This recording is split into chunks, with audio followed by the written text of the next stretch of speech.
Zone weather with meteorologist Jeanette Caillet.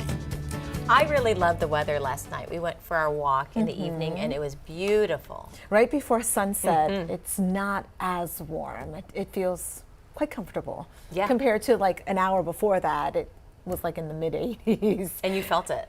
We're going to have clouds today, so it's not going to be anywhere as warm as it was yesterday. And then it's going to get chilly before it gets hot. Come on, man. It's springtime now. How does 90-degree weather sound like in amazing. February? Let's do it. Yeah. Well, by this time next week, we may see 90s in our viewing area. In fact, as early as mid next week, could see some 90s.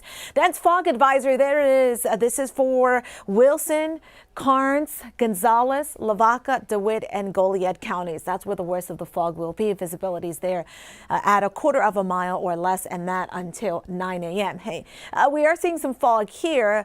However, the visibility not quite as low as areas across the east. Don't let your guard down.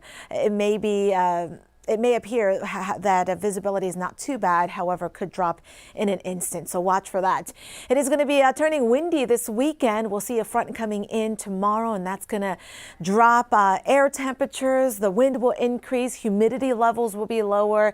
And we're looking at a wildfire danger. In fact, for tomorrow, high to very high fire danger across our area. Of course, no burning of anything outside. With the gusty winds, that definitely increases the fire danger, and with the drop in humidity levels as well.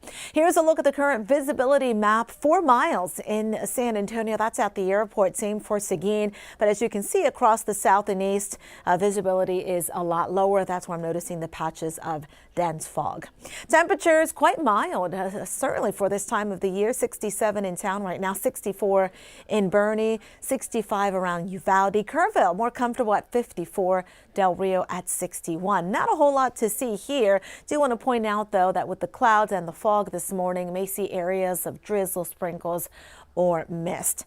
By this afternoon, we are going to see some breaks of sun, but it's not going to be as sunny as it was late yesterday. Maybe a bit of a gray day for much of the time. Across the country, where there is a frontal boundary that's moving off towards the east, that's spreading rain this morning. Some of it heavy from New York to Pennsylvania, even extending into West Virginia. Tail end of that across the deep south. That is snow up across areas of the western Great Lakes back into Iowa. There's another system that's helping to produce snow in the higher elevations of the desert southwest.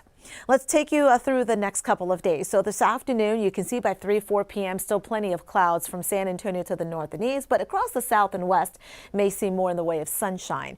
For tomorrow in the morning, we'll have clouds, and then in the afternoon, notice how it gradually clears out, becoming partly to mostly sunny.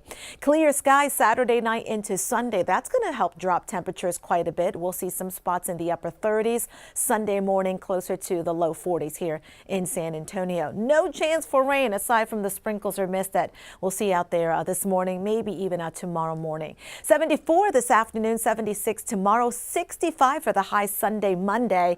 Then we're in the low 70s Tuesday, mid 80s next Wednesday. By Thursday, we're up to near 90 here. Scary.